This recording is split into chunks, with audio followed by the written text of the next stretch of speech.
joy to honor you. Amazing love, how can it be that you, my King, would die for me? Amazing love, for I know it's true.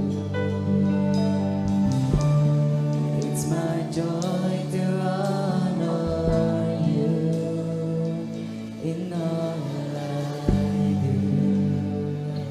I honor you. Tayo po lahat ay tumayo. Itaas po natin ang tinapay o ang ostya. Ito ang aral na tinanggap ko sa Panginoon at ibinibigay ko naman sa inyo. Noong gabing siya'y pagkanulo ang Panginoong Sus ay dumampot ng tinapay. Nagpasalamat at pinagpira-piraso iyon at sinabi, ito ang aking katawan na inihandog para sa inyo. Gawin ninyo ito bilang pag-aalaala sa akin. Tayo po ay manalangin. Salamat po, Panginoon, sapagkat simbolo ng tinapay na to ay ang katawan ni Kristo na binayubay sa krus ng Kalbaryo. Alam po namin hindi kami karapat dapat, Panginoon, sa pagkain ng tinapay na to. Ngunit sa umagang ito, Panginoon, alinsunod sa utos na binigay ninyo sa inyong mga alagad.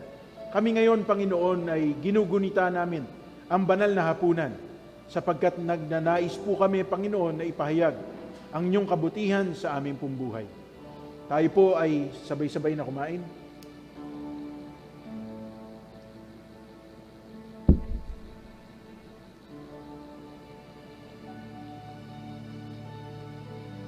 Matapos magapunan, dumampot din siya ng kopa at sinabi, ang kopang ito ay ang bagong tipan ng Diyos na pinagtibay ng aking dugo.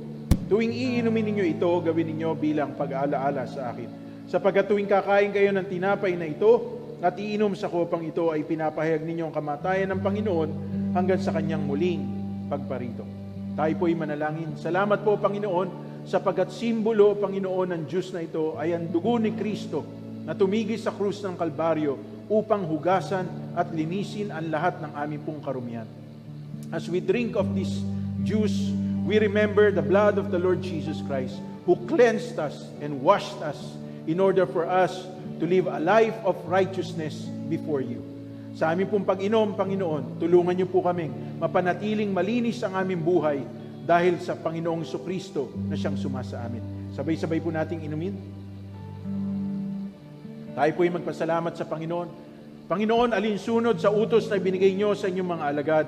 Kami po ngayon ay nagsalo-salo ng banal na hapunan upang ipahayag hindi lamang ang paghihirap, pagkamatay at muling pagkabuhay ni Kristo, kundi upang ipahayag na siya'y muling babalik, Panginoon, upang kaunin, upang sunduin ang bawat isa sa amin. Kaya naman, Panginoon, datnanawa po kami ng aming Panginoon na nagmamahalan, nagkakaisa at nagpapatuloy at nagtatapat upang sa kanyang muling pagbabalik, ang bawat isa po sa amin, Panginoon, ay karapat dapat maisama sa inyong kaharian. Salamat po, ang pagpapala ng Diyos Ama, ang pag-ibig ng Diyos Anak at ang kapangyarihan ng Diyos Espiritu Santo ay sumaating lahat sa ngalan ng ating Panginoong Hesus. Ang lahat po ay magsabi ng Amen. Amen. Palakpakan po natin ang Panginoon. Purihin po ang Diyos. Maraming salamat po sa inyong pong pagsama sa amin. Join us again next Sunday as we continue with our series about the heart. At naniniwala po ko, there are more revelations that the Holy Spirit would give to every one of us. God bless you all po.